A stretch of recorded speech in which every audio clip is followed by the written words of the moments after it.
Hello guys, welcome back my channel Puja day. কেমন আছো তোমরা? আই হোপ কি তোমরা খুবই ভালো আছো, আর আমিও খুবই ভালো আছি। তো এখানে ল্যাপটপে কিছু কাজ ছিল, সে কাজটা একটু করছিলাম। তো এই দেখো, এখানে রাধারানী কত সুন্দর লাগছে। তো আমার হাজব্যান্ড বলল কি হালকা হালকা ঝিরিঝিরি বৃষ্টি পড়ছে, কিছু ঝাল ঝাল কুরকুরা কিছু বানাও। তো আমি বললাম ঝাল ঝাল কুরকুরা কী বানাবো? তো বললো তোমার ইচ্ছে যা বানাও। তো ল্যাপটপটা বন্ধ করে চলে গেলাম রান্নাঘরে একটু ঝাল ঝাল কুরকুরা কিছু বানানোর জন্য। তো এসে গেলাম রান্নাঘরে, থেকে কুকারের মধ্যে কিছু আলু কেটে নিয়ে নিলাম। তো ভালো করে ধুয়ে নেব, ধুয়ে সিদ্ধ বসিয়ে দেব। তো আমি একটাই সিটি লাগাবো। তবে একটা বাটির মধ্যে বেসন নিয়ে নেব। তো যে বেসন নিয়ে নিলাম, তারপরে দিয়ে দেবো হলুদ গুঁড়ো, লঙ্কা গুঁড়ো, जीरे पाउडर, स्वाद अनुसार नून, काली जीरे, आदा रसुन पेस्ट, सूजी নিয়ে ভালো করে হাত দিয়ে মিক্স করে নেব। তারপরে জল দিয়ে ব্যাটারটাকে ঘুলে নেব। তো এই যে দেখো, না মোটা না পাতলা ব্যাটারটা বানাতে আছে। তেজ এইভাবে বানাতে আছে।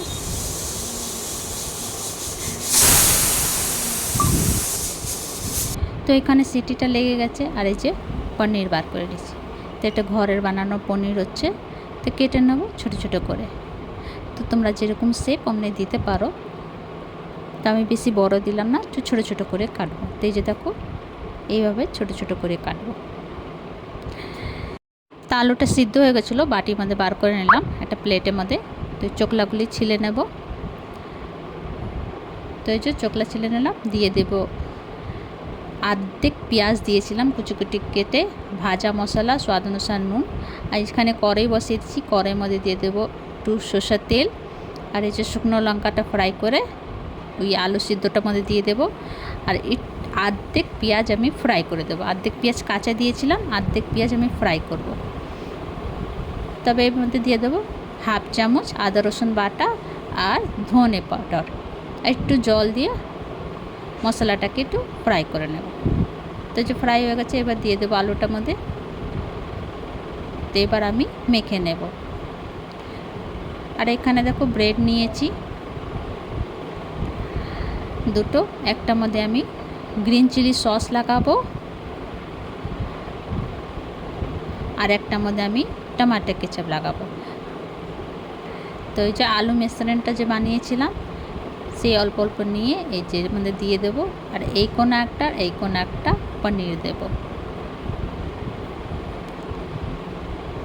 এর মধ্যে মানে একটা ব্রেডের মধ্যে টমেটো কেচাপটা লাগিয়ে ব্রাশ করে দেব, আর উপরে দিয়ে ঢেকে দেব।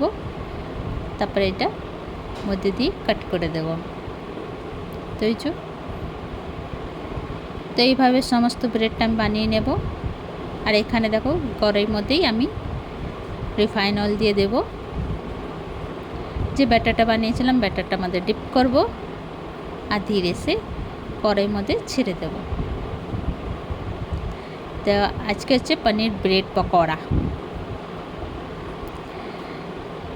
তো খেতে ইচ্ছা করছিল ঝাল ঝাল কুরকুরা। তো ভাবলাম চলো পনির ব্রেড পকোড়া বানাই দিই।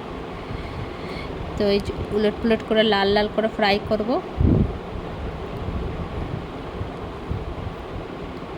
তো যে ফ্রাই হয়ে গেছে, এবার আমি তুলে নেব। তেমনিভাবে আমি সমস্ত ব্রেড পকোড়াটা রেডি করে নেব। তো এই যে রেডি হয়ে গেছে আমার ব্রেড পকোড়া, আর সঙ্গে চা। তো তোমাদেরকে আমার ভিডিওটা কেমন লাগলো? ভালো লাগলে প্লিজ লাইক শেয়ার কমেন্ট করো, সাবস্ক্রাইব করে দিও। আবার নতুন ভিডিওর সঙ্গে দেখা হবে। তো তোমরা সেই ভালো থেকো, সুস্থ থেকো। ভিডিওটা কেমন লাগলো কমেন্ট করে জানিও। তো খেতে খুবই টেস্টি হয়েছিল, সব বললো কি খুবই ভালো হয়েছে, খুব টেস্টি হয়েছিল। তো চলো এনজয় করি ব্রেড পকোড়া আর চা। তো ভিডিওটা এখানে শেষ করছি। ভালো থেকো, সুস্থ থেকো। Bye bye, take care.